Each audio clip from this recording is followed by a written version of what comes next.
ભરૂચ જિલ્લાના Ankleshwar B division પોલીસે પ્રતિન ચોકડી વિસ્તારમાંથી દારૂના જથ્થા સાથે 3 ઇસમોની અટકાયત કરી કાયદેસરની કાર્યવાહી હાથ ધરી છે। મળતી માહિતી અનુસાર ભરૂચ જિલ્લાના અંકલેશ્વર શહેર બી ડિવિઝન પોલીસ મથકનો સ્ટાફ પ્રતિન ચોકડી વિસ્તારમાં ધૂળેટીના તહેવાર નિમિત્તે પેટ્રોલિંગમાં હતો। તે દરમિયાન પોલીસને ચોક્કસ બાતમી મળી હતી કે ઓટો રિક્ષા નંબર GJ 16803055માં કેટલાક ઇસમો દારૂની હેરાફેરી કરવા માટે પ્રતિન ચોકડી વિસ્તારમાંથી પસાર થવાના છે, જેથી પોલીસે વોચ ગોઠવી બાતમીવાળી રિક્ષા આવતા તેને થોભાવી હતી।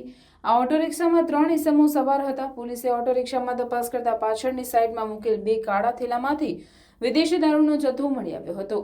પોલીસે રિક્ષામાંથી ભારતીય બનાવટના વિદેશી દારૂની 750 મિલીની 32 નંગ કાચની બોટલ જેની કિંમત 16,000, અંગઝડતીમાંથી 2 મોબાઈલ ફોન તથા 40,000ની ઓટો રિક્ષા મળી કુલ 62,000નો મુદ્દામાલ જપ્ત કર્યો હતો।